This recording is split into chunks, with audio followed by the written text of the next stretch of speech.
Madame, Monsieur, bonsoir et bienvenue à votre magazine Le Débat. Le 8 mars, cette journée n'est pas, comme certains le pensent, la journée de la femme, mais c'est plutôt la journée des droits de la femme. L'origine de cette journée s'ancre dans les luttes ouvrières en Europe, en Amérique et dans de nombreuses manifestations de femmes clamant le droit de vote, les conditions de travail et l'égalité entre hommes et femmes, et cela au début du XXe siècle. Mais déjà, en 1946, pour le compte de la Côte d'Ivoire, 13 jeunes filles figurent parmi les compagnons de l'aventure 46, envoyées en France à la conquête du savoir. Dès 1960, la Côte d'Ivoire a entrepris la construction de lycées de jeunes filles qui comptent au nombre des lycées d'excellence aujourd'hui. Cela veut dire que les femmes ivoiriennes étaient déterminées à participer au développement du pays. Ambition soutenue par les actions du gouvernement. La Côte d'Ivoire résolument engagée en faveur de la promotion des droits de la femme. La Côte d'Ivoire a ratifié de nombreux instruments internationaux. Quelques exemples, 1995, la déclaration de Benjine, 2012, la Charte africaine des droits de l'homme avec un protocole pour le droit de la femme. En 2016, elle ratifie la loi fondamentale qui consacre l'égalité entre hommes et femmes en ce qui concerne donc la lutte contre les violences, la promotion dans les assemblées élues, également la parité dans l'administration. Nous en sommes déjà à la 47e édition de la Journée internationale des droits de la femme. On en parle ce soir. La Côte d'Ivoire, pour l'année 2024, célèbre autour du thème « Agir ensemble pour l'égalité ». Éradiquer la pauvreté, renforcer les institutions, investir dans le futur de la femme. Nous ouvrons le débat ce soir, histoire de savoir quelles sont les réalités en ce qui concerne le respect des droits de la femme en Côte d'Ivoire. Et pour ce faire, nous avons des personnes ressources. Nous recevons sur ce plateau Madame Bénédicte Joanne. Madame, bonsoir. Bonsoir. Vous êtes présidente de l'ONG Stop au Chat Noir. C'est exact. Merci d'être avec nous ce soir. Nous avons également Madame Coutouan-Félicité. Madame Coutouan-Félicité, vous êtes directrice de la coordination des établissements et services à caractère social de protection de la petite enfance et des complexes socio-éducatifs. Mais pendant longtemps, vous avez été directrice de l'autonomisation de la femme, et ce, au ministère de la Femme, de la Famille et de l'Enfant. Exact. Bonsoir, Mariam. Bonsoir. Merci d'être là. Également, Monsieur Ghislain Koulibaly. Bonsoir. Bonsoir à vous, le seul homme parmi les dames ce soir. Vous êtes sociologue et spécialiste en genre. C'est exact. Merci d'avoir accepté notre invitation. Et Madame Alice Floraban, vous êtes chef de département femmes au Conseil national des droits de l'homme. Effectivement. Voici donc nos invités pour ce soir. Et nous parlons du respect des droits de la femme. Quelle réalité en Côte d'Ivoire? Avant d'aller plus loin, il y a une question qu'il me fallait absolument poser. Pourquoi n'est-ce pas une évidence que les hommes et les femmes aient les mêmes droits? Pourquoi est-ce qu'on parle de droits de la femme? Pourquoi ce n'est pas une évidence? Madame Joanne?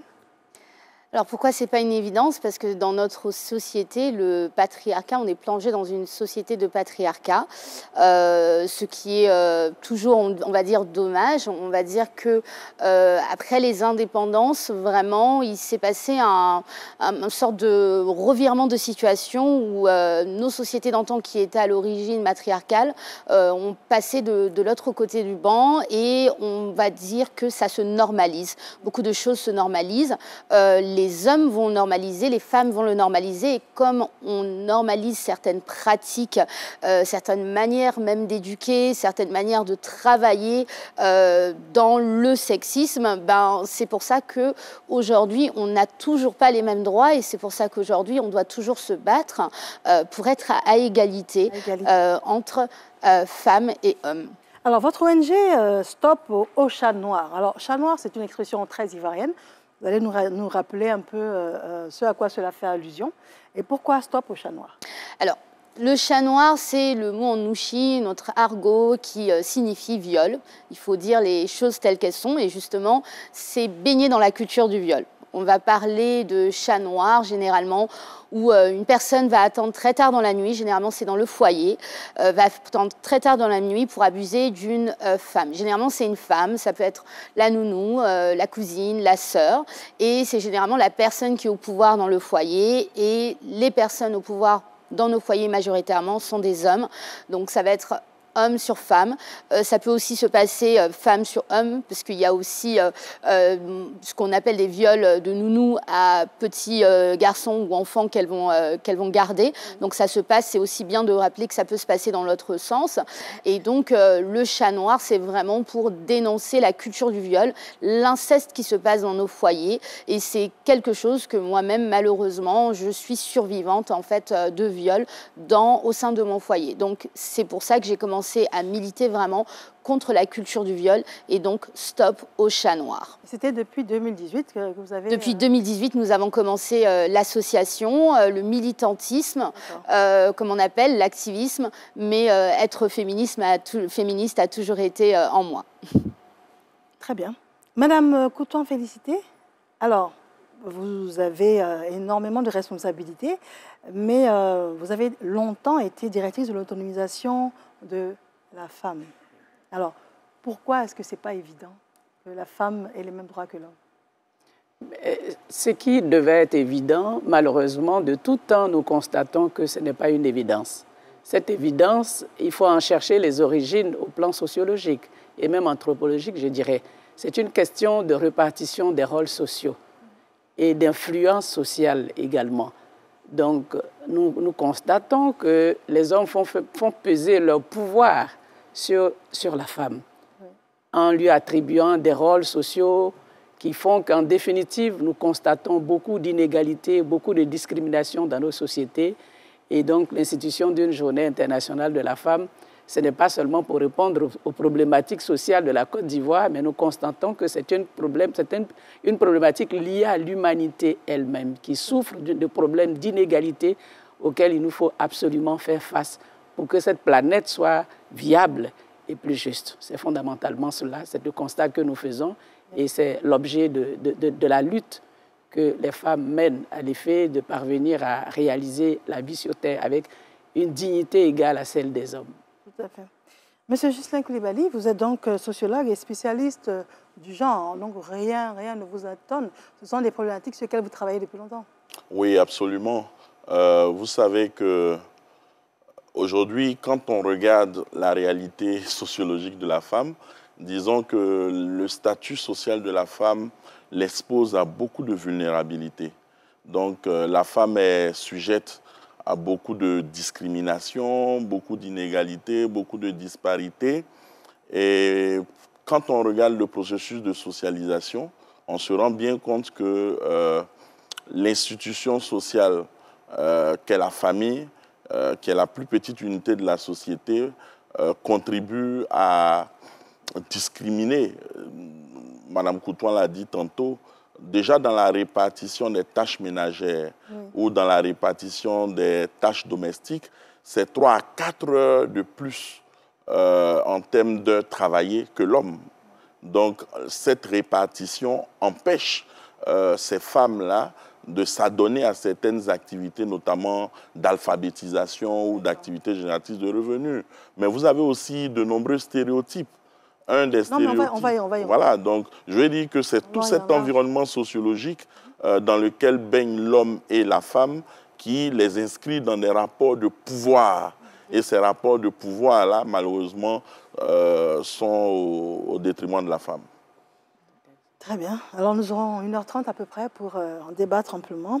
Madame Alice Floraban, je le rappelle, chef du département femmes au Conseil national des droits de l'homme. Vous avez eu énormément de dossiers dans ce sens, des femmes qui luttent pour leurs droits. Tout à fait. Le Conseil national des droits de l'homme, notamment le département femmes, est le département qui est chargé de la promotion des droits de la femme, qui est chargé aussi de la protection. Et à ce sujet, nous sommes régulièrement saisis par les femmes qui dénoncent les inégalités, par des femmes qui dénoncent les violences dont elles sont objets, soit dans le foyer ou bien sûr le lieu de travail. Avant d'aller plus loin, je vous propose notre premier élément de reportage. C'est un micro-trottoir basé sur la connaissance de la date du 8 mars. Voyons voir ce que pensent nos populations. C'est un élément signé Seydou Ouattara. Le 8 mars, c'est une journée où on valorise les droits de la femme, où les droits de la femme sont reconnus.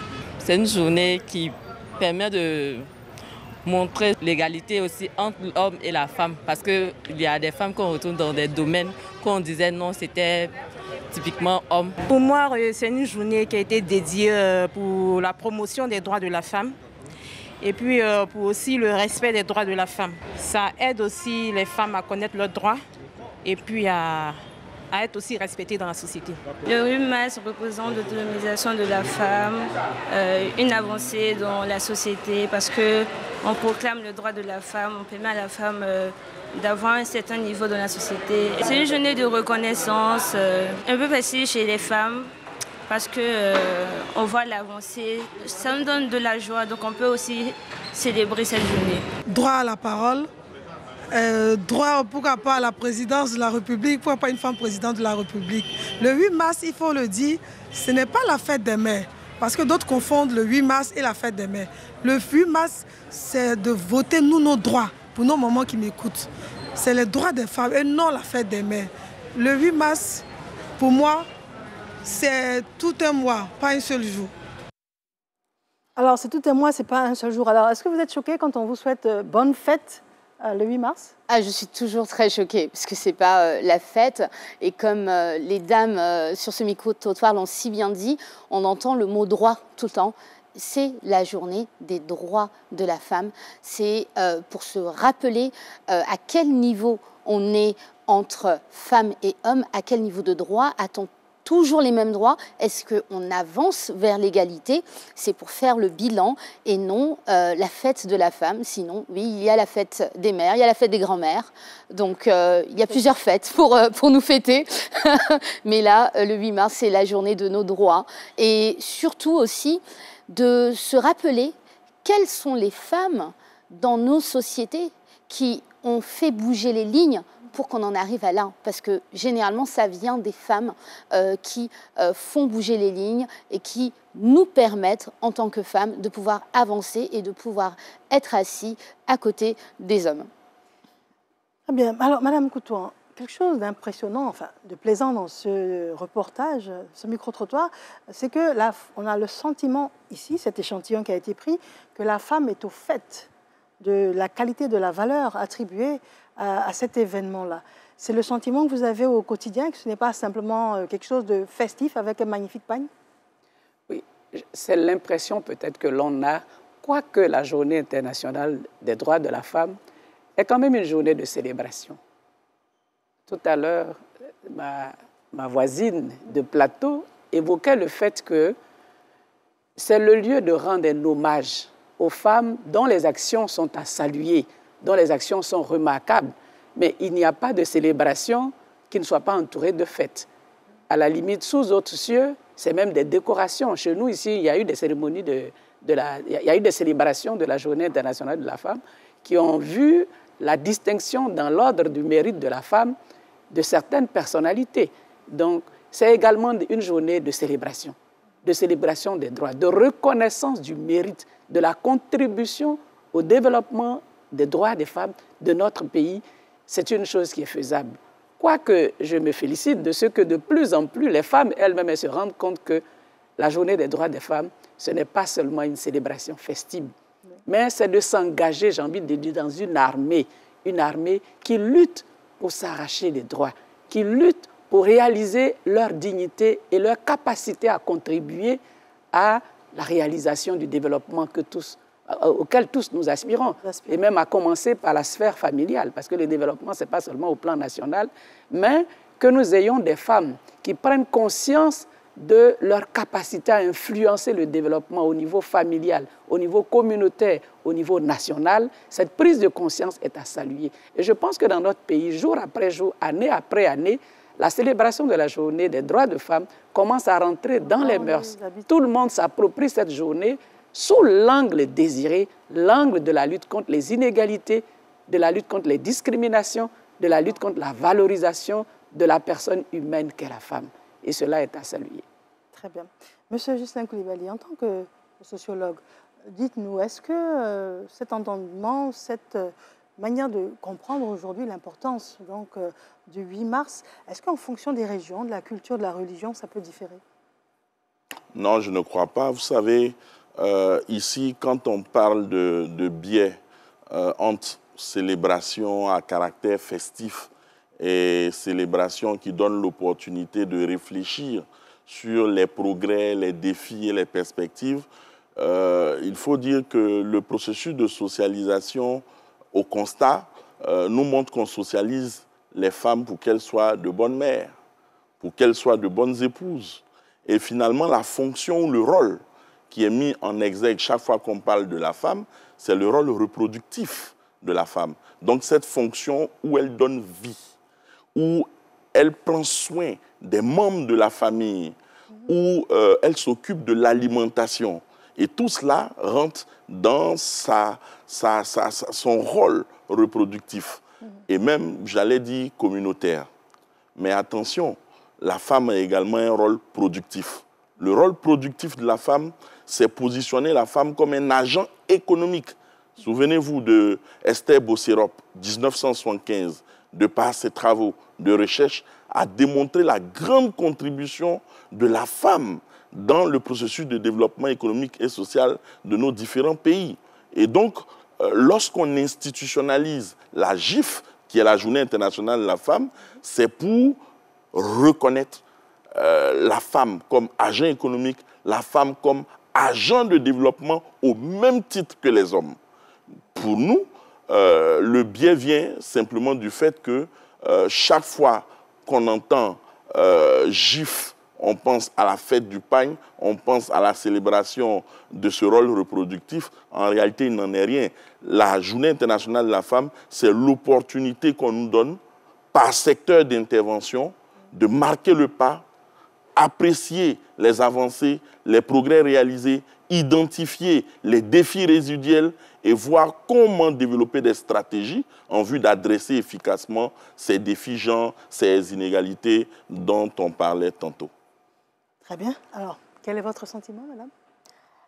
Mon sentiment sur le reportage qui vient de se faire, c'est que d'abord, c'est une joie de savoir que de plus en plus les femmes comprennent ce que c'est que la Journée internationale des droits de la femme, mais en plus de savoir que désormais elles-mêmes, elles s'approprient cette journée où elles peuvent faire des bilans des avancées, mais aussi des bilans du recul aussi qu'on constate dans nos différentes sociétés.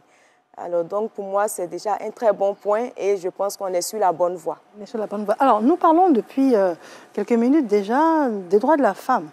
Mais si on devait les résumer, les synthétiser, quels sont ces droits en ce qui concerne le droit de la femme?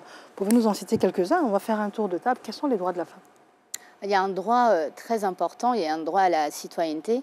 On en parle très peu en ce moment. Récemment, il y a eu le fait qu'on puisse faire notre carte nationale d'identité de manière gratuite, nos extraits de naissance, parce que encore beaucoup des femmes aujourd'hui n'ont pas d'identité. Beaucoup de femmes vont aller accoucher, sont forcément enregistrées leur enfant. Et donc même dans les maternités aujourd'hui, il y a la capacité d'enregistrer, de s'enregistrer en tant que citoyen. Déjà, ça c'est un premier droit pour moi. C'est un peu le droit basique. Pourquoi la femme ne pouvait pas s'enregistrer? Alors, je pense que c'est rentré dans un système, surtout dans les milieux ruraux, que bon, c'est pas grave, on est ensemble, on est dans la même localité, on se connaît, c'est pas grave si notre enfant n'est pas reconnu sur papier, sauf que ça ne donne pas le droit de vote. Et donc, quand on parle de droits des femmes, on parle aussi de droits de vote. Et juste ça, ça a été un déclic énorme pour l'avancée des droits. Le droit des femmes également, c'est le droit d'avoir des postes, que ce soit en politique, des postes de dirigeantes. Ça, c'est des avancées qui sont en train de se faire aujourd'hui, de reconnaître qu'une femme, que par ses capacités, que ce soit ses capacités éducatives, de ses capacités, ses compétences, elle a le droit de s'asseoir à la même table qu'un homme qui a aussi le costard cravate. Le droit des femmes, c'est également le droit à la santé. La santé, très important pour notre société où beaucoup de femmes aujourd'hui avaient ce qu'on appelle le déni de ressources. Le déni de ressources, ça va à ne pas aller à l'hôpital, mais le déni de ressources aussi, c'est à la maison. Le fait de dire, tu n'as pas le droit de travailler, mais non seulement tu n'as pas le droit de travailler, tu n'as pas le droit de te nourrir. Donc aujourd'hui, donner plus de droits aux femmes, c'est pouvoir... Qu'est-ce que ça veut dire, tu n'as pas le droit de te nourrir? Qui peut dire à une femme... Alors, si aujourd'hui, une femme... conceptuellement, si elle est mariée dans un foyer où le mari ne souhaiterait pas qu'elle travaille, il est de droit qu'elle soit nourrie, logée et habillée. Sauf qu'aujourd'hui, donc nous étant dans le domaine des violences sexistes et sexuelles, on remarque justement, d'après les dernières statistiques donc, du ministère de la Femme, de la Famille et de l'Enfant de 2022, le déni de ressources est un type de violence qui vient en deuxième position, après le viol.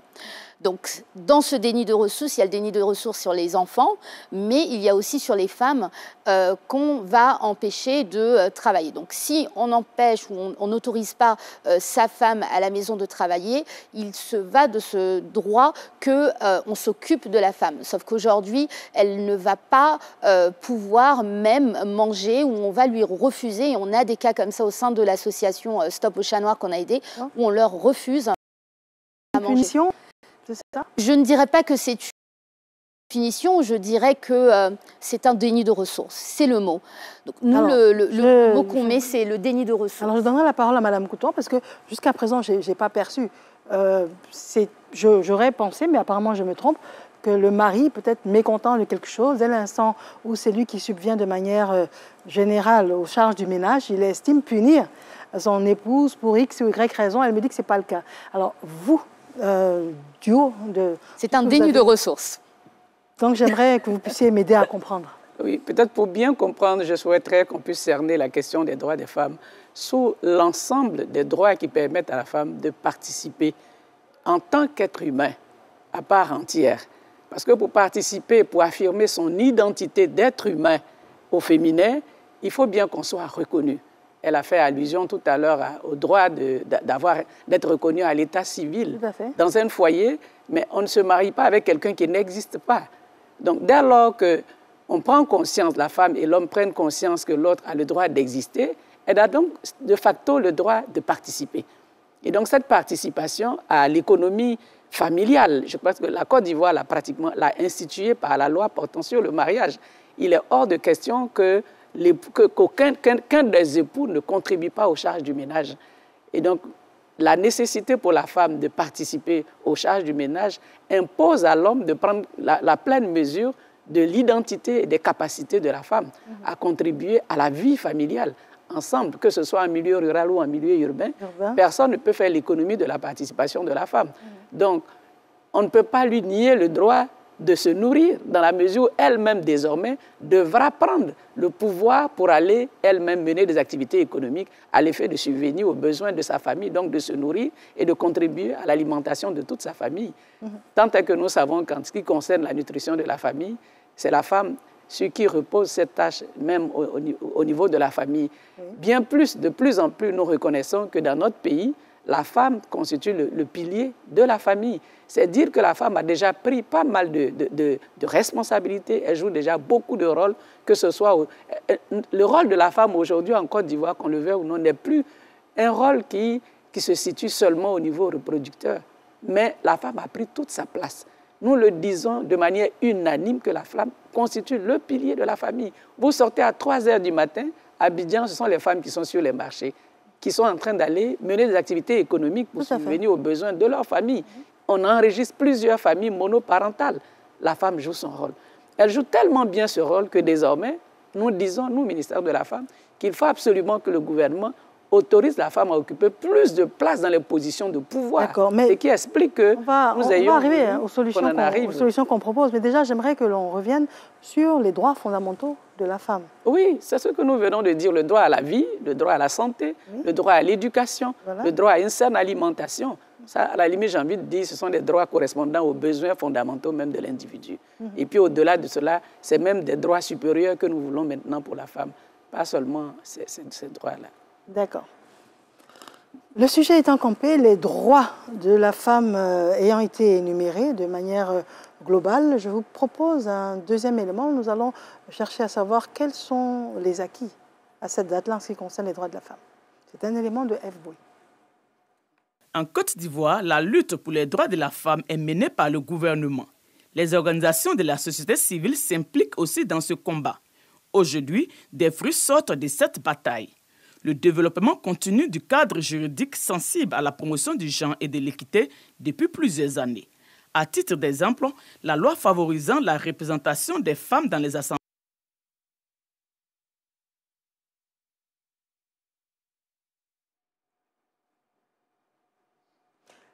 D'accord, malheureusement un petit incident technique, mais ce n'est pas bien grave. Ce sera l'occasion de continuer le tour de table et de savoir un peu si on devait faire le point en ce qui concerne en 2024 les acquis par rapport à l'avancée des droits de la femme.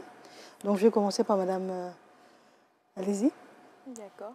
Alors en ce qui concerne les avancées, nous avons déjà au niveau des tests que la Côte d'Ivoire a pris. On a la loi sur le code pénal de 2019. Déjà, on a aussi la loi sur le quota dans les partis politiques. Il y a aussi la loi... La loi sur le code pénal, deux phrases. OK. La loi sur le code pénal réprime désormais certaines pratiques que les femmes subissent dans la société. Par exemple, le harcèlement. D'accord. Voilà, le viol aussi. Et donc, il y a un ensemble de tests que la Côte d'Ivoire a pu mettre en place pour lutter contre les VBG, aussi pour promouvoir l'autonomisation de la femme. Donc, sur ce point-là, nous avons de véritables avancées. Je crois que nous demandons encore un peu plus. Mais ce serait bien qu'on ait un peu plus de détails. D'accord. Pour les détails, nous pouvons dire que en plus même des tests qui ont été pris, il y a aussi des structures qui ont été mises en place. Et au niveau des structures, nous avons l'Observatoire national de l'équité et du genre, on a le Conseil national de la femme, on a aussi le Conseil national des droits de l'homme qui promeut les droits de la femme et qui les protège aussi. D'accord. Voilà. Très bien. Monsieur Koulibaly? Oui, je voudrais déjà rappeler que quand vous prenez notre Constitution, cette Constitution pourrait être qualifiée de sensible au genre ou pro-genre comparativement aux constitutions précédentes. Parce que quand vous prenez la dernière de 2016, quand vous prenez l'article 35, où c'est une constitution qui justement interdit toutes les formes de discrimination. Vous avez par exemple l'article 36 qui encourage la parité sur le marché de l'emploi, l'article 37 qui encourage justement ou qui souhaite une amélioration de la représentativité des femmes dans les assemblées élues. Je pense que c'est cette disposition qui a permis aujourd'hui d'avoir la loi de 2019 portant amélioration de la représentativité des femmes au sein des assemblées élues. Donc on a une constitution qui permet aux hommes et aux femmes d'avoir des droits. Et donc, les femmes ont les mêmes droits que les hommes parce qu'on est tous égaux en droit et en dignité. Le seul souci, c'est que c'est dans la pratique sociale qu'on constate les discriminations. Elle parlait tantôt de réformes. Oui, il y a eu les réformes de 2019. Je voudrais simplement dire que quand vous prenez par exemple la loi sur la succession, aujourd'hui, les femmes héritent. Il y a le principe 1 quart, 3 quarts. Donc sur le conjoint survivant, on a les 1 quart que le conjoint survivant garde et la succession va s'appliquer aux enfants qui vont avoir les 3 quarts. Vous avez également la loi sur le mariage. Aujourd'hui, la loi de 2013 est une avancée importante en matière de droits de la femme. Parce qu'on n'oublions pas que nous sommes dans une société patriarcale qui construit le jeu de la régulation sociale autour de l'homme. C'est dire simplement qu'on organise les opportunités autour de l'homme, on organise les ressources autour de l'homme, même le processus de participation aux sphères des décisions se fait autour de l'homme. L'homme est le chef de la famille. C'est pour cette raison qu'au sein de la cellule familiale, l'homme était également chef de famille. Alors, la loi de 2013 nous permet, sur le mariage, nous permet de déconstruire le principe de l'homme chef de famille pour ériger en principe sacro-saint le principe de la cogestion. Oui, voyez-vous? Donc ça encore, c'est une avancée. Quand vous prenez par exemple la loi sur le foncier, mais elle ne discrimine point. L'accès à la ressource foncière, du point de vue juridique, est équitable. C'est un accès équitable. Mais à la pratique, qu'on soit dans le système matrilinéaire ou patrilinéaire, on se rend bien compte que les femmes sont discriminées et on va y revenir. Donc pour dire qu'il y a des avancées, certes, mais nous pensons que ces avancées butent. Parce qu'on ne change pas une société par décret. Il existe des normes sociales, il existe des stéréotypes qui constituent des entraves sérieuses à l'autonomisation des femmes. Alors, les textes de loi ont été pris, la volonté hier, les conventions ont été ratifiées. Maintenant, dans l'effectivité... Dans l'effectivité... C'est là où ça pose problème. Et le défi, c'est que l'arsenal juridique, il est bon. La Côte d'Ivoire est un bon élève. On a ratifié tous les instruments. Mais est-ce qu'on applique effectivement le corpus juridique? Je ne le crois pas. Souvent, il y a des réqualifications et pour nous, le gros défi, c'est l'application effective des textes de loi ou textes réglementaires et autres. Et je voudrais vous dire, en termes d'avancée, il y a un cadrage politique et stratégique. En 2009, la Côte d'Ivoire s'est dotée à travers le ministère de la Femme, de la Famille et de l'Enfant d'un document de politique nationale sur l'égalité des chances, l'équité et le genre. Et c'est là-bas où on a notre vision, parce que le genre est une approche de développement qui vise à réduire les inégalités, les discriminations. Ce qu'on recherche, ce sont des sociétés inclusives, équitables et durables. Il y a un cadrage institutionnel, il y a un ministère qui a le lead, c'est le ministère de la Femme, mais la question étant transversale, tous les autres ministères ont aussi mandat de lutter contre toutes ces formes. Mais à la pratique, le processus d'institutionnalisation bute, et on pourra vous donner des exemples tout à l'heure. D'accord. Alors, à ce stade de nos échanges, ce que l'on aimerait savoir, c'est qu'est-ce que l'on est capable de faire aujourd'hui, dans l'état actuel des choses, et quels sont les cas, par exemple, que vous recevez et comment vous pouvez les traiter? Alors, on a plusieurs types de cas dans les violences sexistes et sexuelles. Donc, j'ai parlé tout à l'heure de déni de ressources. Il y a le viol. Il y a tout ce qu'on va englober dans violences conjugales. Donc, les violences conjugales, c'est toutes les violences qui se passent à la maison. Donc, que ça soit sur la femme, l'homme, les enfants, la nounou. En tout cas, toutes les personnes qui vivent dans le foyer. On a également le cyberharcèlement qui commence à devenir très fréquent, où ça va être, généralement, c'est les jeunes filles qui en sont victimes, où elles vont envoyer des photos. Et la personne derrière n'est pas une vraie personne, on va dire, et va menacer la jeune fille de publier ses photos. Chantage. Donc oui, chantage. Et d'ailleurs, la PLCC fait un très bon travail avec ça, parce que pour collaborer avec eux, ils agissent assez rapidement dans ces genres de situations. Et aussi, on a ce qu'on appelle des femmes, en fait, qui sont... qu'on va laisser, qu'on va sortir du foyer, qu'on va abandonner et qui se retrouvent aussi à la rue. Parce qu'il ne faut pas oublier que donc, notre association, on lutte contre la culture du viol, mais on a plusieurs activités. Donc on a un refuge qui est basé au niveau de la commune, le grand Bingerville. On a également une application mobile où les personnes peuvent télécharger l'application mobile Stop au chat noir pour pouvoir utiliser un chat. Et il y a un annuaire qui est disponible où il y a toutes les adresses, donc que ce soit police, du ministère également, du Conseil national des droits de l'homme et au niveau aussi des autres associations qu'on dit sœurs qui sont partenaires avec nous. Et on a également ce qu'on appelle donc les formations qui forment les jeunes en milieu universitaire et milieu scolaire à faire du plaidoyer. Donc, à partir de tous ces éléments, on a ce qu'on appelle une augmentation en fait de cas, parce que le plus de personnes parlent autour de nous, le plus on va recevoir des cas. Alors, vous existez depuis 2018. Vous avez pu assister à peu près combien de femmes jusqu'à ce jour? Alors, on va dire environ 300 depuis 2018, donc ça va être plus de 300. Sur l'année 2023, c'était 68, dont 30%, il ne faut pas oublier, étaient des garçons. Donc des mineurs de moins de 18 ans. On oublie souvent que les garçons aussi peuvent être touchés par les phénomènes de viol ou de harcèlement sexuel. D'accord. Madame Couton, alors dites-nous, quels sont les cas les plus récurrents que vous avez eu à voir et puis comment vous avez pu traiter et assister les personnes? Les cas de violence que nous recevons sont multiples. Hein.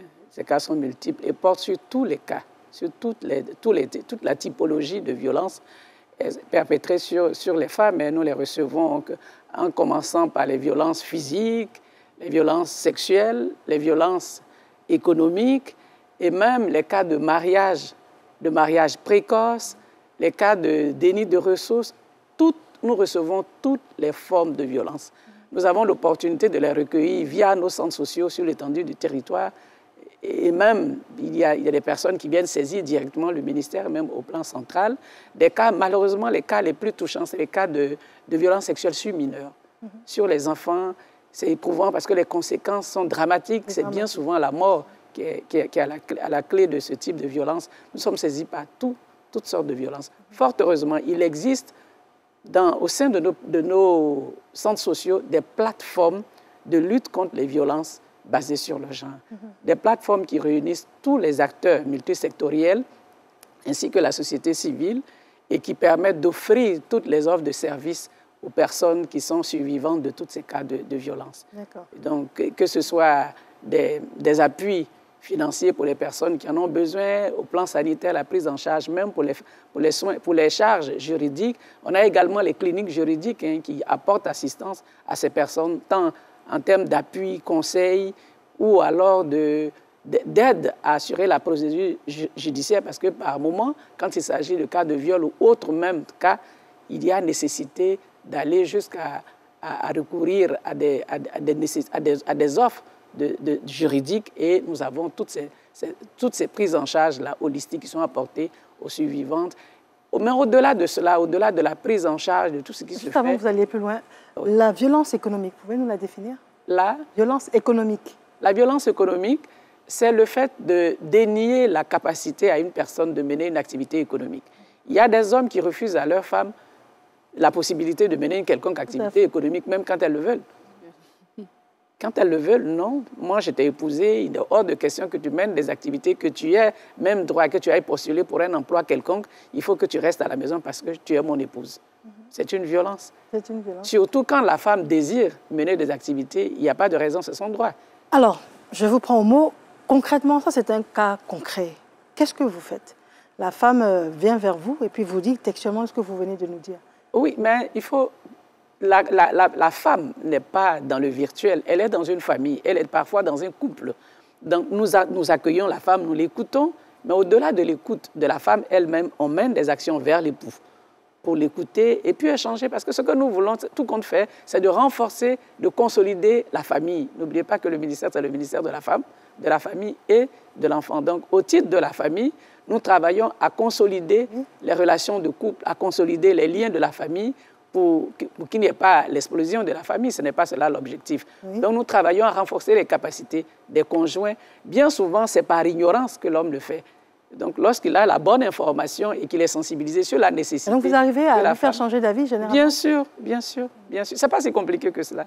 Ce n'est pas si compliqué. Vous savez qu'avec au moyen de la communication, on a la capacité de détruire toutes les normes, les différents paradigmes qui ne le sont pas.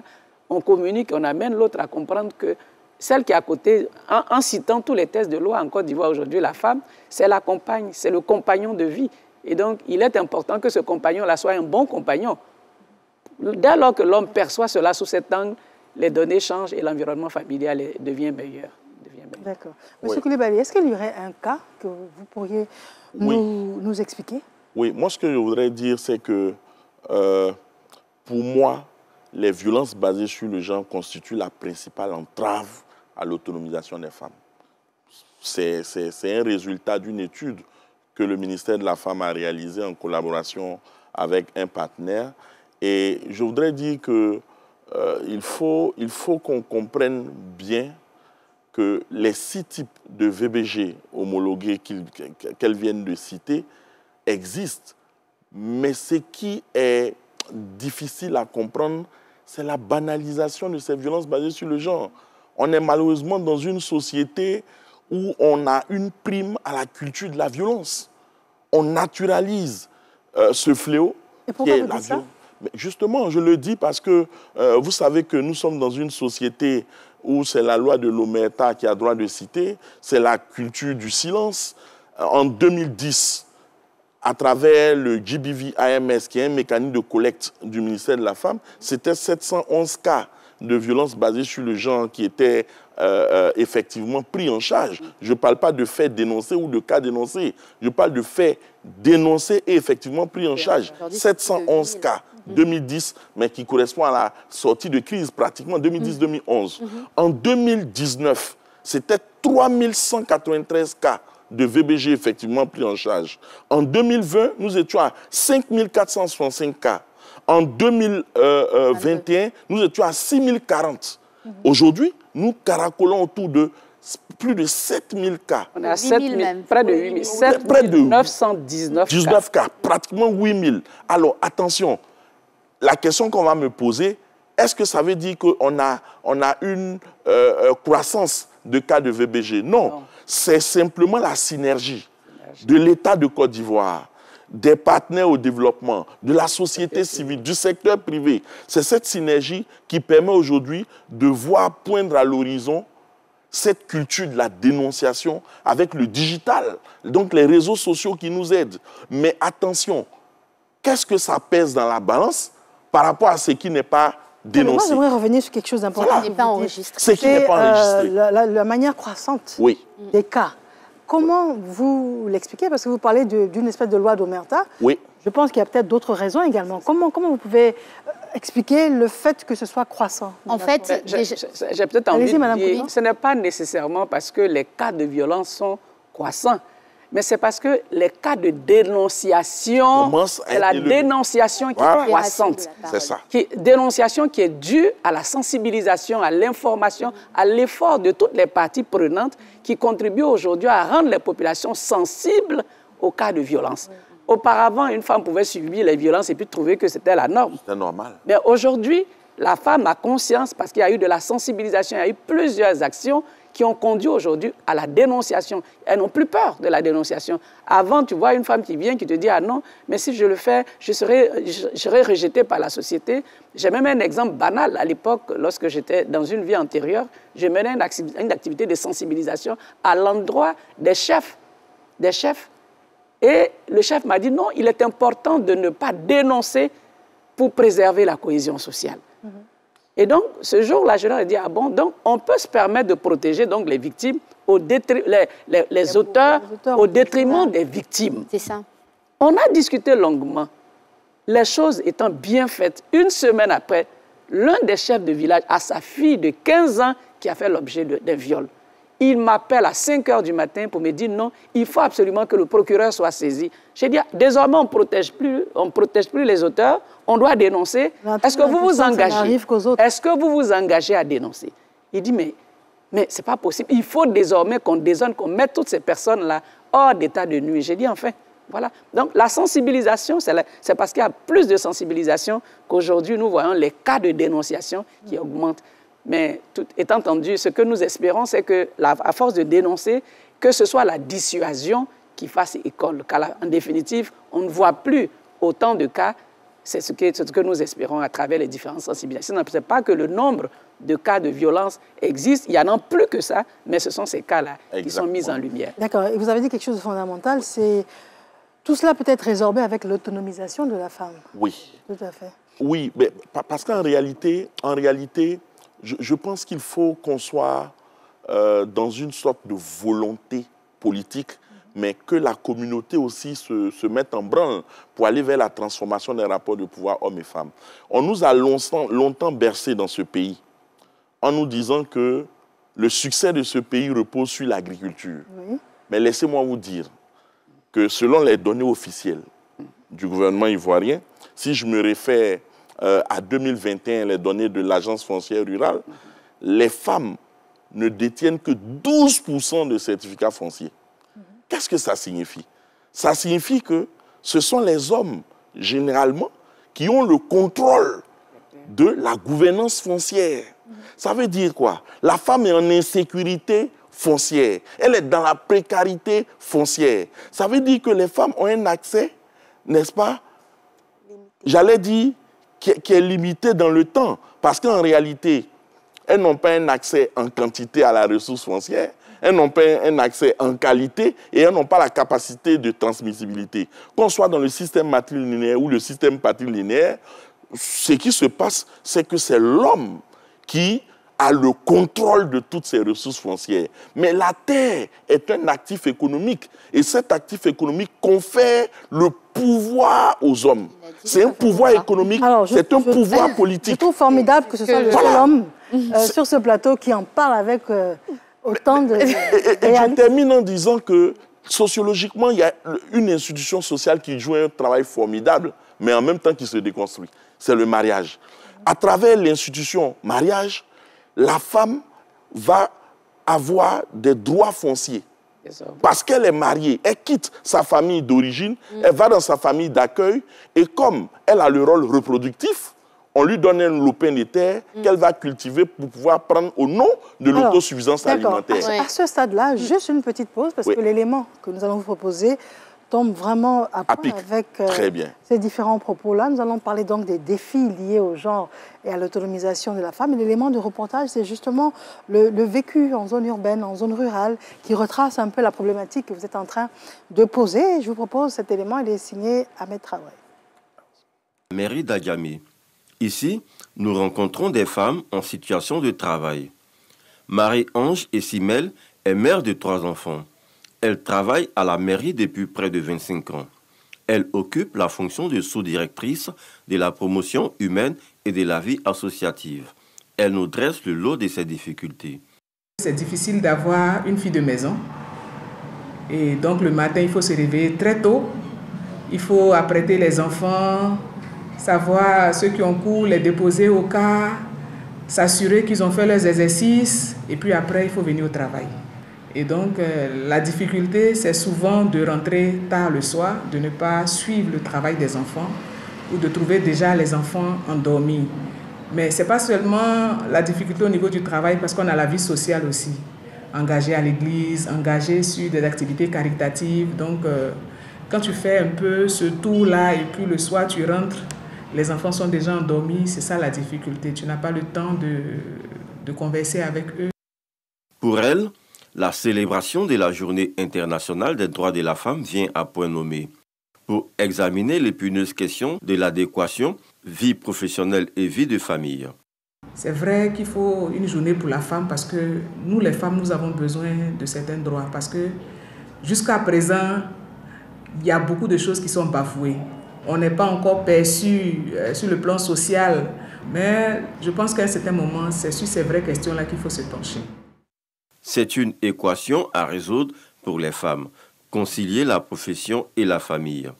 Malgré tout, elles arrivent avec beaucoup d'efforts et de volonté à assumer leurs responsabilités. Autre lieu, autre décor, nous sommes en milieu rural. Ici également, les femmes sont confrontées à des difficultés. Malgré leur vie de femme au foyer, elles sont tout de même acharnées au travail. Tout ce qui concerne le vivrier, là, la plus grande partie, c'est la femme. Parce que c'est la femme qui tient le foyer. C'est la femme qui vraiment est au four au moulin quand il y a des difficultés dans un foyer. Les prêts bancaires, il y a un problème. Déjà au niveau des banques, les banques ne financent pas l'agriculture ni la transformation. Surtout les femmes, parce qu'on dit que nous ne sommes pas crédibles. Tout en remerciant l'État pour les efforts consentis, elle demande de meilleures conditions de travail. Ce que je demande à l'État de Côte d'Ivoire, c'est qu'il y ait une banque des agriculteurs. Aujourd'hui, le monde agricole, c'est ce monde-là qui nous nourrit. Et le monde de la transformation, c'est ce monde qui nous nourrit. Selon des études effectuées par l'ONU Femmes, 60% des employés mères de famille éprouvent des difficultés à concilier leurs responsabilités familiales et professionnelles. La Journée internationale des droits de la femme donne l'occasion de revenir sur ce difficile équilibre entre travail et famille. Madame Flora Alice, bon. Oui. Alors, tout a été dit, hein. La femme, le socle, et puis la femme au carrefour, donc de tout cela. Comment vous fait réagir cet élément? Alors, ma réaction sur cet élément, ça montre combien de fois la femme est sujette à de nombreux défis, mais qui arrive tant bien que mal à surpasser ces défis-là. Je veux parler de l'organisation que la femme met en place pour concilier sa vie de couple et sa vie professionnelle. Donc déjà, il faut dire que la femme, elle est assez astucieuse pour mener à bien ces deux niveaux de responsabilité. Ensuite, la question du financement de l'agriculture. Effectivement, les femmes sont au four et au moulin pour tout ce qui est du vivrier. Et donc, il faudrait qu'on songe beaucoup plus à financer ces coopératives de femmes, à financer même la filière agricole pour que ces femmes-là puissent être plus à l'aise et aussi profiter des retombées de ces activités-là. Il y a énormément de programmes aujourd'hui qui intègrent, qui financent les femmes. Mais je crois que la problématique même de la femme est au cœur du système du gouvernement. Absolument. Je pense que l'élément que nous avons suivi soulève l'épineuse question de la conciliation entre vie professionnelle et vie familiale. De plus en plus, il importe que, quel que soit le milieu où on se trouve, que nous osons aborder la question du partage des charges domestiques. Parce que ce soit celle qui va au champ, au marché ou celle qui va au bureau, mais le poids des charges ménagères empêche la femme d'être le plus productive, que ce soit au niveau professionnel, au bureau ou au champ. Elle passe plus d'heures, je crois qu'en début de débat, M. Koulibaly nous a fait savoir que c'est plus de 4 heures de temps que la femme travaille. Donc, plus de 4 heures de temps non rémunérées. Elle est épuisée à la fin, les problèmes de santé finissent par se poser. Si nous voulons réellement voir Côte d'Ivoire, où le capital humain est constitué par les enfants que nous avons aujourd'hui, soit bien éduqués de qualité et de quantité, il faut absolument que la question de la répartition des charges domestiques soit à l'ordre du jour. Déjà, pour cela, est-ce que vous pensez, M. Ghislain, que culturellement, est-ce que c'est quelque chose qui pourrait être accepté par l'homme ou sociologiquement également? Ben, il faut y travailler, on n'a pas le choix. La société n'est pas statique, elle est dynamique. Moi, je suis positif. Si nous sommes sur ce plateau, c'est parce que nous sommes engagés dans ce combat pour la transformation des rapports de pouvoir hommes et femmes. Contrairement à ce que beaucoup de personnes croient, les normes sociales bougent énormément. Les garants de ces us et coutumes, que sont les chefs de famille, généralement, eux, ils sont favorables. Mais ceux qui sont toxiques, vous m'excuserez ou me passerez l'expression, sont les intellectuels. Ce sont eux. Parce que même ceux qui sont dans les tréfonds des hameaux, ils comprennent lorsqu'on leur explique. Donc, il faut absolument de la volonté. Je le disais tantôt, le processus de socialisation commence par la cellule familiale. Il est bon que nos mamans, nos femmes, comprennent que dans l'éducation, il faut transmettre des valeurs, mais des valeurs positives.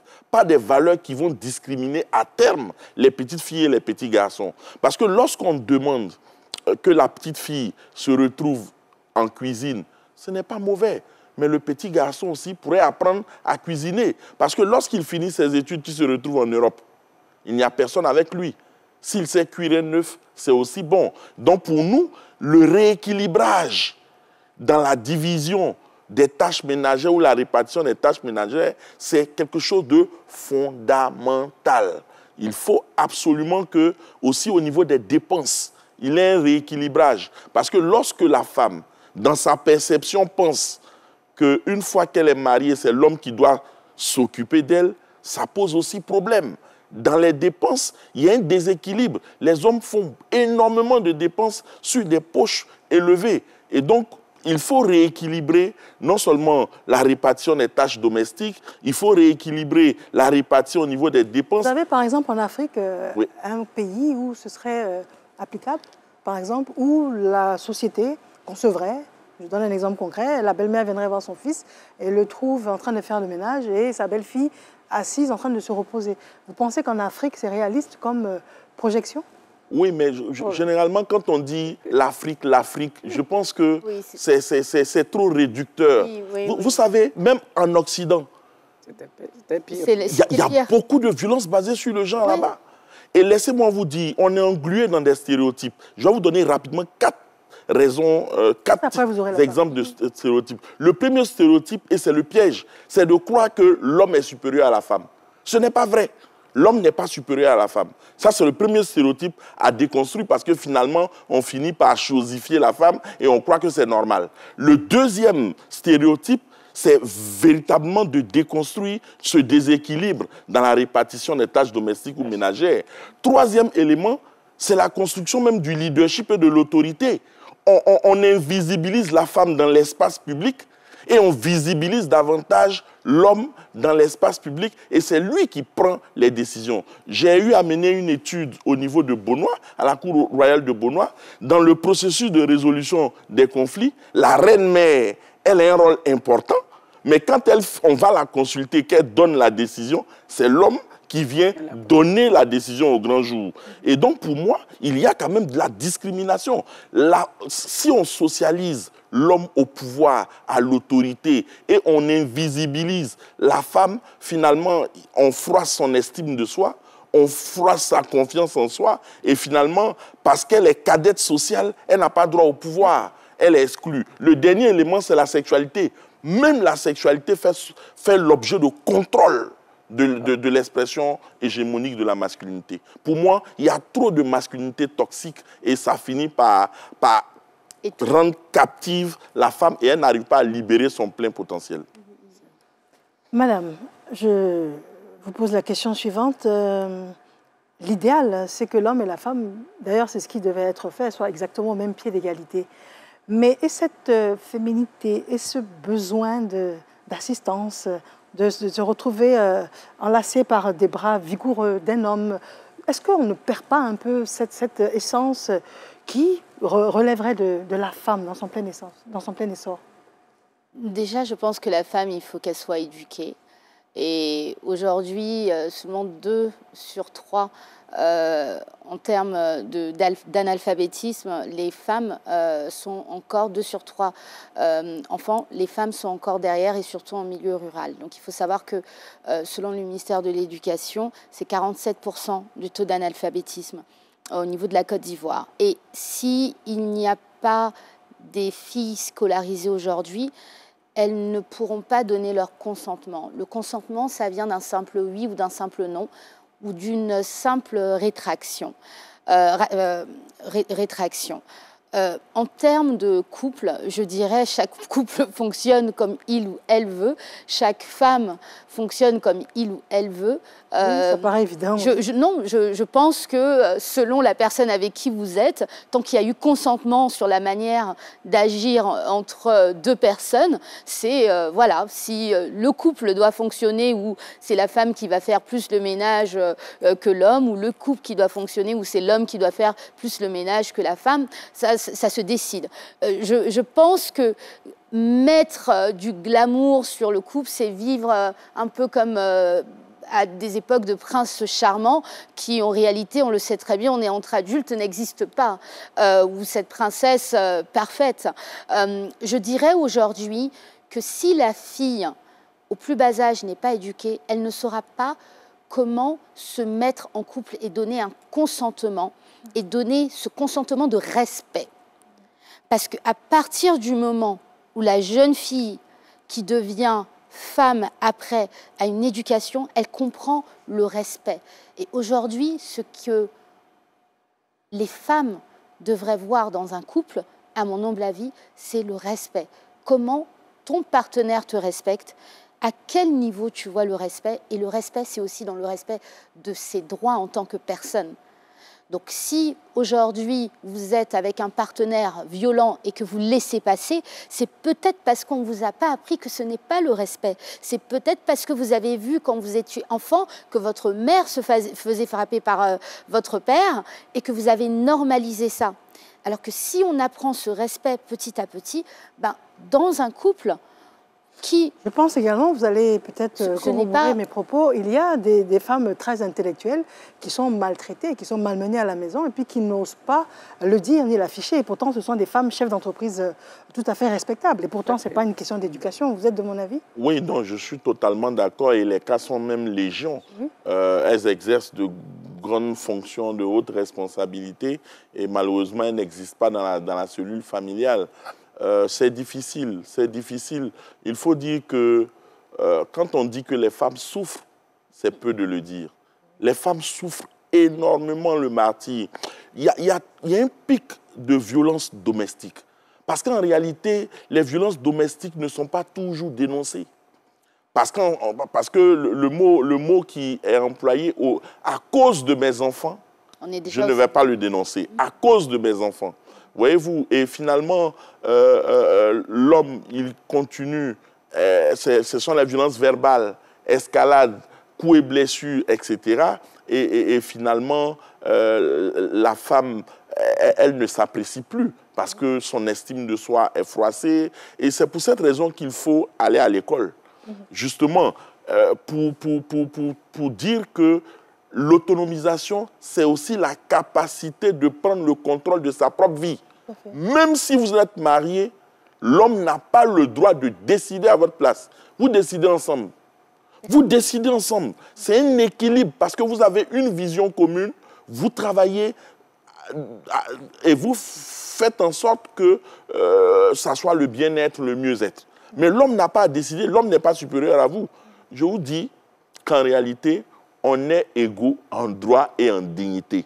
C'est vrai que la société, selon ses attentes, selon les rôles assignés aux uns et aux autres, a finalement favorisé des violences symboliques, des violences sociales. Parce qu'en réalité, Simone de Beauvoir nous disait en 1949 que la femme, c'est le second sexe. Et finalement, on s'en accommode. C'est le sexe faible. Mais qui vous a dit que les femmes sont faibles? Des femmes à 3 heures du matin qui sont debout, qui sont dans des champs et elles font en sorte qu'on soit nourri à Abidjan. Vous pensez qu'elles sont faibles? Des êtres qui portent des enfants pendant 9 mois et souvent même 10. Vous pensez qu'elles sont faibles? Attention, quand on bat une femme, c'est faire preuve de lâcheté et de masculinité toxique. Toxique. D'accord. Alors, madame, il y a longtemps que vous n'êtes pas intervenue. En ce qui concerne les financements, on a entendu dans l'élément de reportage que les femmes n'avaient pas vraiment accès au financement. En ce qui concerne ce qu'elles reprochent à la société, ce sont des choses qui reviennent souvent? Effectivement, au niveau du Conseil national des droits de l'homme, nous avons des requêtes de ce genre où les femmes veulent vraiment entreprendre, mais les conditions pour avoir un prêt à la banque sont difficiles pour elles. Du coup, elles restent là avec leur projet en main et elles n'arrivent pas à exécuter ces projets-là. Donc, d'où notre plaidoyer pour qu'il y ait au moins des mesures plus souples pour la femme, pour qu'elle puisse au moins avoir des prêts et mettre en exécution ces différents projets. Madame Coutan, je suis assez surprise, parce que pour les émissions que je fais, il est tout le temps au cœur de la problématique, l'assistance, la prise en charge, aider la femme à être autonome dans les programmes de gouvernement. Donc je suis assez surprise qu'on dise qu'il y a une absence de financement et d'encadrement de la femme. Bon, il faut relever que de ce point de vue, beaucoup d'efforts ont été consentis par l'État de Côte d'Ivoire. En premier lieu, c'est même la première dame qui a pris cette question à bras-le-corps, qui permet à ce jour d'avoir plus de 2 millions de familles qui bénéficient. Parce qu'en termes de bénéficiaires directs, c'est plus de 360 000 personnes, femmes, qui ont pu bénéficier de prêts pour mener des activités. Et même bien avant cela, c'est le ministère de la Femme lui-même qui est dépositaire d'un fonds dénommé Fonds Femmes et Développement depuis déjà plus de plusieurs décennies. Mais en général, les préoccupations qui sont posées ont été très clairement posées ici. La femme qui est dans le secteur de l'agriculture a demandé qu'une banque d'appui au secteur agricole soit mise en place. tout à l'heure, nous avons relevé le fait que la femme n'est pas dépositaire de la terre. La femme qui mène une activité agricole, qui veut aller contracter un prêt, qu'est-ce qu'elle peut offrir en gage si elle n'est même pas propriétaire de la terre, si elle n'en dispose pas? Elle ne peut même pas présenter cela comme étant la garantie qui lui permettrait d'avoir un prêt pour pouvoir améliorer ses activités génératrices de revenus. Ce n'est pas possible pour elle. Donc c'est à ça que la dame fait référence ici. C'est ce qu'il faut considérer. Des choses sont faites, mais il faut qu'on aille plus loin en regardant les secteurs d'activité où les femmes sont le plus présentes pour pouvoir valoriser. Elles ont parlé, on a vu celles qui sont dans le secteur du vivrier, de la production du vivrier. En dehors de ce secteur, c'est 65% que les femmes représentent en termes d'ouvriers agricoles en Côte d'Ivoire. L'agriculture est fondamentalement tenue par les femmes. Mais si elles n'ont pas la possibilité de pouvoir d'avoir des opportunités pour réaliser leurs activités, bientôt on n'aura plus d'ouvriers agricoles. Et si les femmes désertent l'agriculture, je vous assure qu'on n'aura plus personne. Ce n'est plus les hommes. Ils s'occupent à d'autres tâches. Donc, il faut absolument que l'environnement de travail des femmes qui sont dans le secteur agricole soit revu de manière particulière. Certes, il y a plusieurs programmes. Il y a plusieurs programmes de développement agricole aujourd'hui, mais la question spécifique des activités des femmes doivent être mises en lumière. Je crois que c'est cela que les femmes ont relevé. Autrement, il y a beaucoup d'avancées en la matière, mais il faut aller plus loin. La question du financement revient de manière récurrente. C'est parce qu'elles ont plus d'ambition. Nous étions à des émissions, à un panel où il y a une femme qui disait, mais vous parlez de microcrédits, de petits crédits. Mais non, nous voulons participer au développement de la Côte d'Ivoire. Ce n'est pas avec des microcrédits. Nous voulons du crédit, nous voulons des milliards, nous voulons être productrices de richesses pour ce pays. Ce sont ces ambitions-là que ces femmes expriment ainsi. Et ce n'est pas à coup de millions, mais il faut qu'on puisse considérer l'offre de services financiers aux femmes à la hauteur de leurs ambitions, de leur désir de contribuer de manière efficace au développement économique de ce pays. Nous avons une stratégie en la matière, une stratégie. La Côte d'Ivoire s'est dotée d'une stratégie d'inclusion financière. Je pense que l'heure est venue pour que cette stratégie soit mise en œuvre, que des moyens soient donnés aux hommes et aux femmes pour que chacun puisse travailler à faire le développement de ce pays. Je pense que, moi j'avoue que lorsque j'entends les femmes soulever ces questions, au-delà de ces questions qui sont soulevées, je vois tout le désir de ces femmes de prendre du pouvoir de contribuer au développement de ce pays. C'est ce qui est exprimé. Alors, et c'est vraiment avec beaucoup de fierté que j'écoute ces femmes-là poser des préoccupations aussi pertinentes. Il y a eu une évolution aussi concernant la loi sur la succession. Oui. Qu'est-ce qu'on peut retenir aujourd'hui en ce qui concerne cette évolution de la loi? Concrètement, qu'est-ce qui se passe aujourd'hui? Oui, mais peut-être que la loi est une réponse, mais rapidement, il faut dire que les femmes veuves, elles sont en difficulté. Je vous ai dit que lorsqu'une femme se marie, le mariage lui confère des droits fonciers. Mais c'est précaire parce que dès qu'il y a une situation de rupture, où il y a décès, où il y a un divorce, on lui demande de retourner dans sa famille d'accueil. Et si elle ne retourne pas dans sa famille d'accueil, on lui propose le lévirat, qui est une pratique sociale qui consiste à épouser un homme encore dans la famille de son défunt mari. Mais c'est une forme de violence parce qu'il n'y a pas de consentement à la base. Il n'y a pas de consentement. C'est le seul moyen pour elle de rester, profiter, exploiter les biens. N'oublions pas que le patrimoine foncier, c'est toute une vie qui est construite avec le partenaire qui décède. Voyez-vous? Et quand on prend, par exemple, la loi sur la succession, c'est justement pour que la femme ne perde pas. Parce qu'en réalité, le principe de 1 quart, 3 quarts, c'est sur le conjoint survivant. Le conjoint qui n'est pas décédé, qui est là, il garde déjà 50%. Et les 50 autres pourcents s'appliquent. On a 1 quart et les enfants ont 3 quarts. Ça permet à la femme quand même de ne pas tout perdre. Parce que c'est toute une vie. C'est toute une vie. Et donc, pour moi, la loi sur la succession, là, elle est très, très importante. Mais le défi, la loi est prise. Est-ce qu'on l'a vulgarisée? Est-ce que sur l'ensemble du territoire, il y a eu des missions pour aller expliquer cette loi? Le sempiternel problème en Côte d'Ivoire, c'est la vulgarisation de ces lois que nous parlons en début d'émission, la différence entre tout ce qui est théorique et l'effectivité. Et l'effectivité. Sur le terrain. Il y a 3 choses. Très bien. Connaissance. Les connaissances, 0. Les attitudes, les pratiques, Mais c'est normal qu'on soit dans le Lévira, puisque c'est ce qu'on connaît. On s'adosse sur notre référent us et coutumes. C'est normal. Alors, juste avant de vous proposer le dernier élément, j'aimerais savoir, d'un point de vue juridique, quelle est l'évolution de la loi en ce qui concerne la succession? Sur le plan juridique, aujourd'hui, la femme peut saisir la justice pour faire respecter ce droit-là. L'expert l'a dit tout à l'heure, la femme a 50%. Et donc, si elle est dans une situation où la belle famille est en train de la spolier, elle peut rapidement aller au niveau du tribunal et obtenir le respect de ce droit dont elle bénéficie. Voilà. D'accord. Très bien, nous avons un dernier élément du reportage à vous proposer. C'est plutôt un micro-trottoir. Je ne vous en dis pas plus, on se retrouve juste après. C'est un élément de Seydou Ouattara. Si ma femme travaille, ça va vraiment me faire plaisir. Et ensemble, on va faire nos projets pour qu'on puisse joindre les deux bouts, on va dire. C'est en cela que vraiment, moi, j'aimerais que ma femme travaille. La femme est un maillon essentiel de notre société. La femme doit travailler, la femme est pourvoyeur d'emploi, la femme fait partie intégrante de la société. Donc c'est tout à fait normal que la femme participe au bien-être de notre société. À partir du moment où on demande, le gouvernement demande, les institutions demandent que toutes les filles soient scolarisées, moi je crois que la question ne se pose pas. Ça voudrait dire que moi je suis d'accord que toutes les femmes travaillent.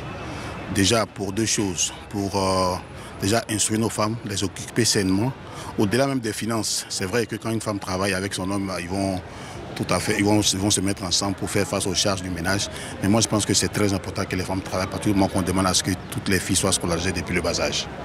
La femme est entreprenante, donc elle peut réagir sur plusieurs plans, dans le commerce, dans plusieurs entreprises, bon, un peu dans tout quoi.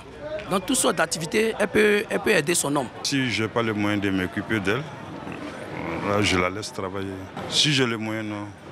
Je préfère qu'elle reste à la maison. Parce que de jour d'aujourd'hui, là, voyez-vous aussi, la femme a les moyens que sur toi n'a aucun respect vis-à-vis de toi. Elle ne peut même pas satisfaire son devoir conjugal. Bon, voici qui est très édifiant. Et ça me permet de parler d'un aspect dont on ne parle pas souvent, parce que là, on a parlé de la femme victime. Mais là, est-ce qu'à un moment donné, la femme, aux instances de décision dans le pouvoir, est-ce qu'elle n'aurait pas un sentiment, un besoin de vengeance, par exemple, un besoin de s'assumer, et puis de rectifier tout le tort qui lui a été causé, qui pourrait peut-être effrayer aujourd'hui l'homme? Je commence par vous. La femme n'est pas l'ennemi de l'homme. On se complète dans la société. Il n'y a pas d'esprit de vengeance. Je pense qu'aujourd'hui, la femme a besoin de pouvoir, de s'empouvoirer. On a beaucoup parlé du mot pouvoir tout à l'heure. Le pouvoir de décision, le pouvoir de savoir dire non. Je vois tout à l'heure sur le micro-trottoir, il y a un monsieur qui s'appelle Lasseni, qui a peur justement de ce pouvoir de la femme, alors que pourquoi avoir peur si vous êtes marié avec quelqu'un? Pourquoi avoir peur d'un esprit de vengeance? Je pense que c'est très réducteur de dire que si la femme a trop de droits, c'est un peu dire que si la femme a trop de droits, elle va se venger sur quoi? On a besoin l'un de l'autre sur Terre pour pouvoir évoluer, pour pouvoir se reproduire. La femme veut juste ses droits. Et pour avoir ses droits, elle demande son pouvoir de décision, son pouvoir de parler, son pouvoir économique, et pour pouvoir jouir des mêmes droits qu'un homme. C'est tout simple que ça. Il n'y a pas de vengeance sur cette terre à avoir contre les hommes. Il n'y a pas de vendetta sur eux. Il n'y a pas de vendetta. Ouais. Donc, quel est votre sentiment? Oui, je crois que j'avoue qu'en regardant cet élément, je suis toujours dans l'admiration. Parce que là, nous avons deux plateaux. Nous avons un plateau où nous voyons des hommes qui sont sensibilisés, qui considèrent qu'aujourd'hui, la femme a besoin de jouer tout son rôle dans la société. Et à côté, on voit un homme qui est exactement le reflet de ce que nous dénonçons ici. C'est un construit social qui rend cet homme ainsi. À la limite, il a peur de la femme qui travaille. Mais c'est parce qu'il a été construit ainsi. Et nous voulons donc déconstruire ces hommes qui sont construits, ces personnes, hommes et femmes qui sont construits de cette manière, qui sont encore capables de réagir ainsi. On ne peut pas le laisser dans cette situation de complexer. Non, C'est pour cela que nous communiquons pour que nous nous rendons compte que la question des droits de la femme, il ne s'agit pas de prendre des droits au détriment des droits des hommes. Non, il s'agit simplement de déconstruire ce qui a besoin de l'être et de construire un nouveau construit social qui permette à la femme de valoriser tout son potentiel, aussi bien que l'homme.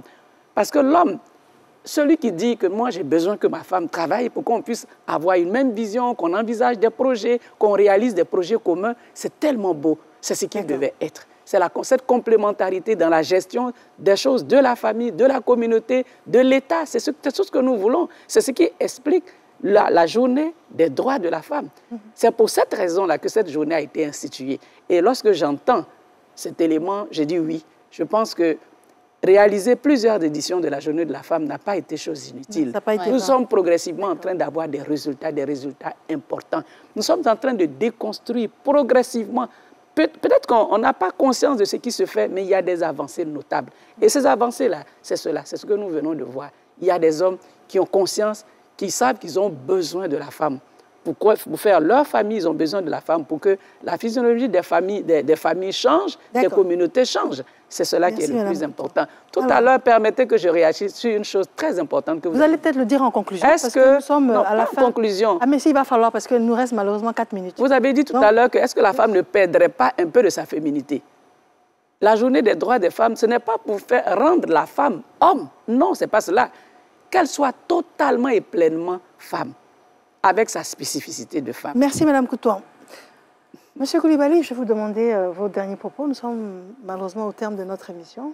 Dans le cadre de solutions, de plaidoyer, quels sont vos propos?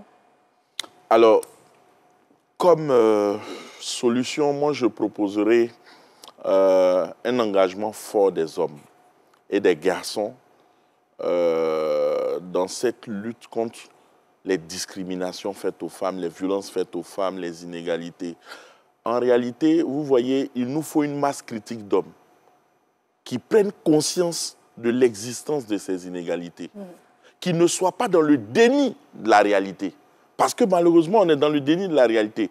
Même quand ça existe, on dit non, c'est comme ça que la société a été faite, la femme connaît sa place. Donc, il faut promouvoir une masculinité positive qui ne rime pas avec violence. La masculinité ne rime pas avec violence. Donc pour nous, il faut cibler l'homme et le garçon, les hommes et les garçons. Il faut transformer leur masculinité en vue de réduire efficacement ces inégalités-là. Donc c'est travailler avec les hommes. Travailler avec les hommes. Madame Alice Florabon, quels sont vos derniers propos? Alors, au niveau du CNDH, nous allons continuer le travail de vulgarisation des différents tests pour pouvoir renforcer les capacités des femmes, qu'elles puissent connaître effectivement leurs droits et continuer toujours à faire le plaidoyer auprès des autorités aussi pour que les lignes puissent bouger assez rapidement et que la femme puisse jouir effectivement de ses droits. D'accord. Madame Bénédicte Joanne, vos derniers propos, s'il vous plaît. Alors moi, mes derniers mots, c'est vraiment autour du consentement. Le consentement, c'est la base du droit, c'est la base du pouvoir, c'est surtout aux femmes, aux jeunes filles qui nous regardent ce soir. Apprenez à consentir, à savoir dire non, savoir dire oui, mais aussi se rétracter et dénoncer surtout. Madame Couton, le dernier mot vous revient? Mon mot de fin me permettra de revenir sur le thème national de cette année, qui est « Ensemble agissons pour l'égalité, éradiquer la pauvreté ». Mais j'ai envie de dire « Ensemble agissons pour l'égalité, investissons dans le futur de la femme » pour une Côte d'Ivoire totalement inclusive, juste, afin d'avoir un pays qui soit durable. Je vous remercie infiniment, mesdames, messieurs, d'être venus sur notre plateau. Nous parlons donc du respect des droits de la femme.